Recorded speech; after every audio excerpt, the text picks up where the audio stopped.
All right, welcome back to this Advent of Code series in C++. And also Happy New Year. It's January 1st. Hope you had a good celebration if you celebrate. Day 6, pretty light, nice and straightforward. Um, the premise is that we're doing these boat races.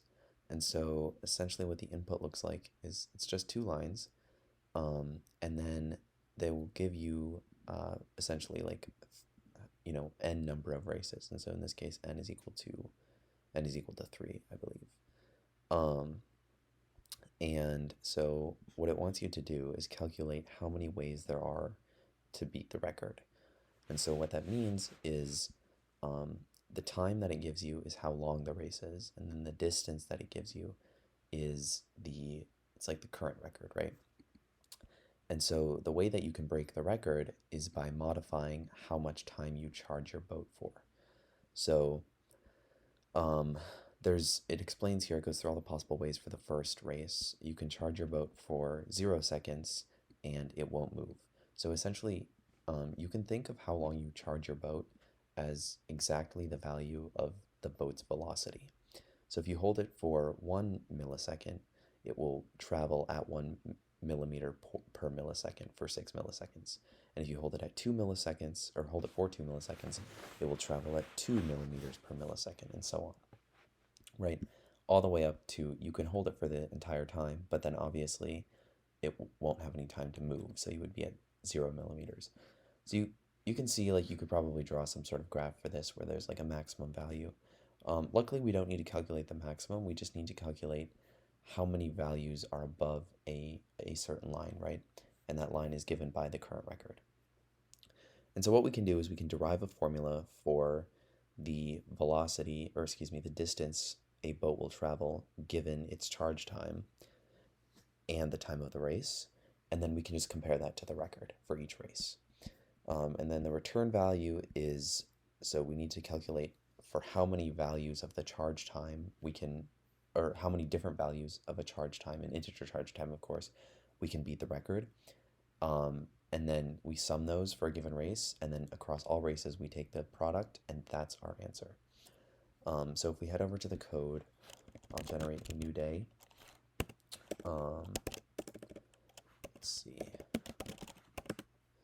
Day 6. Let me grab the test input just so we have it to work with. Let's see, arc. And here we go. By the way, sorry if my keyboard is a bit louder today. I am working directly from my laptop rather than using a desktop computer. But hopefully that means the voice audio is also louder, because I know it can be quiet sometimes. So let me split screen this, and then we'll look at the best way to parse it. So the nice thing about today is that input parsing is actually quite straightforward. So what we'll do is we'll initialize a vector of times, and then a vector of distances, right? Because it won't always be 3. Oh, that is not the right syntax. My goodness. Okay, off to a rough start here. Okay, and what we want to do is basically we'll parse the time, or the first line, and then we'll parse the second line. So we don't need to dynamically iterate over the input, but instead we'll iterate across line 1. And so we'll define a current time variable, and we're basically going to approach this like we would any other problem where we're trying to extract an integer from a string of characters. It's the same approach we've used in all 5 days prior to this. So for int I equals 0, I is less than input 0.size, so the size of the first line of the input. The first thing we'll check is if we are not at a digit, and so that means we could be at a space or an alphabetic character, or a special character, I guess, and the character that we're at is not a space. So basically now we're restricting this to only these types of characters, the alphabetic characters, or the special characters. And if we run into one of those, we just want to continue. But if we run into a space, we have to check slightly more granular conditions. And so the condition for that is that if the current time is 0. So if we have not yet modified our current time value, we can just continue because that means we're in this like space region here. However, if the current time is not 0, we want to use the space as an indicator that we should push our current value, or our value of current time, onto the times vector, and then reset current time and continue. All right, and again, this is the process that we've used quite a bit. And then finally, if we are at a number, we can make our modification using the formula as follows. Current time is equal to current time times 10 plus input 0, I minus the character 0.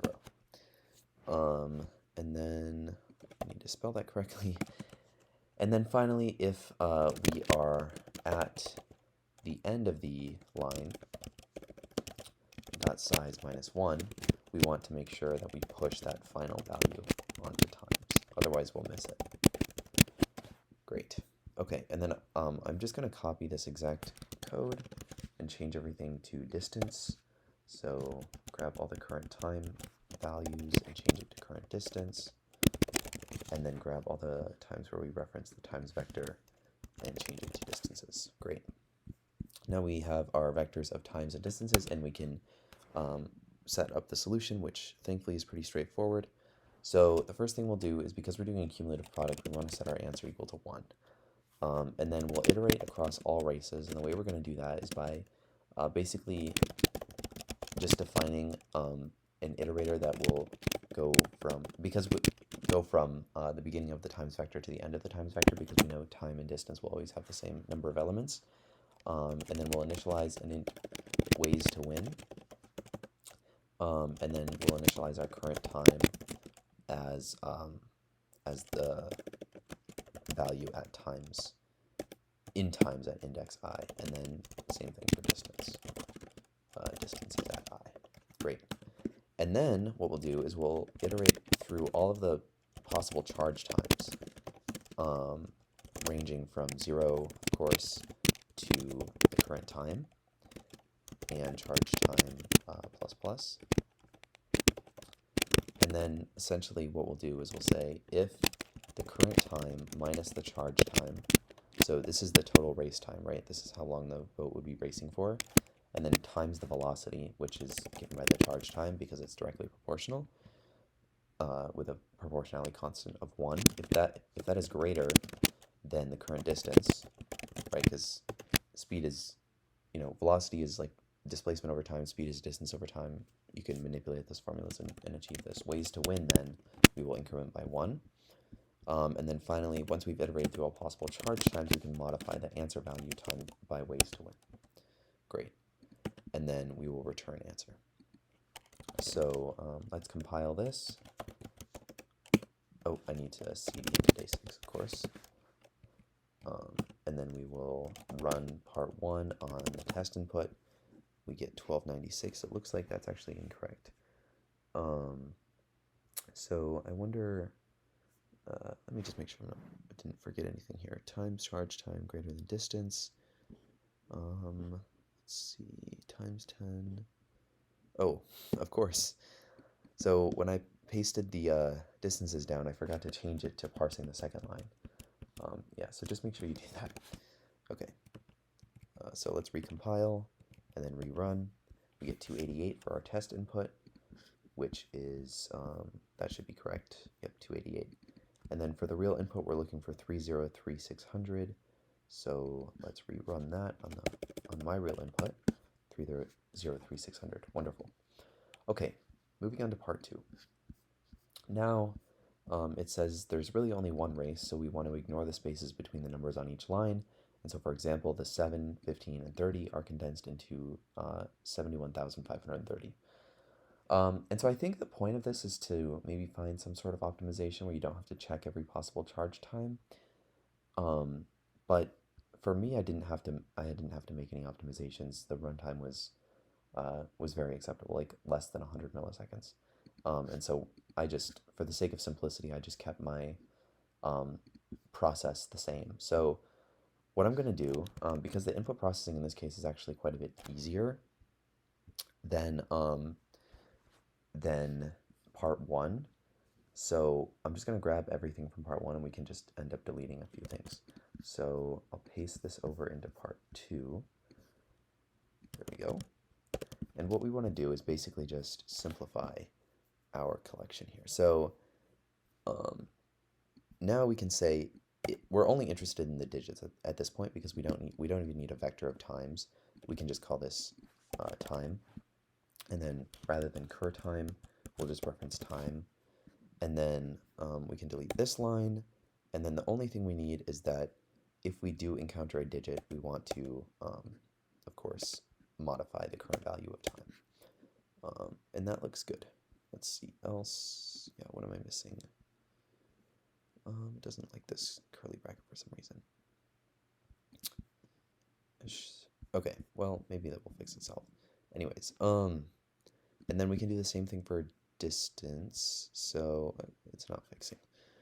What does it want? So if else, yeah. Okay, well, I'll come back to that in a moment, but for now, let's just paste this down here and change everything to distance. Yeah, it's really not liking this. Let's look what the AI has to say. Oh, it does, of course. Foolish. Okay, and then, unlike last time, let's remember to change the input, to change it to the second line of the input. Wonderful, and now we can set, so answer we don't have to set to 1 because we're not doing a product, we just want to find out how many ways there are to win this particular race. And then we can actually delete this entire outer for loop. Rather than times equals, or rather than doing times equals, we can just modify the answer directly. And then here we will get rid of that extra curly brace, and then of course instead of time, it's called, the variable is just called time, and then this is just called distance. Great, so just some very straightforward modifications. We'll recompile. Oh, let's see what happened. Uh-oh. Don't need to do it twice, of course. So, and then let's just run this on the test input just to make sure. We get 71,503, which I believe is correct. Yep, and then this is going to be, what does it want? 23,654,842. Okay, so 23 million, let's see. Oh, that's incorrect. I wonder why. Let's see. Okay. I'm going to check this out. I'll be right back. Okay, so once again, a very fixable mistake. Basically, if you look at the input, the distance is much larger than C++'s limit for an integer value, so we just need to change everything to doubles. So we should change the time value to a double, the distance value to a double, and then the charge time to a double. And if we recompile and rerun, we get that 23,654,842 that we were looking for. So yeah, pretty straightforward day. Sorry about that little hiccup there. But yeah, I hope this was helpful, and I will be back tomorrow with day 7.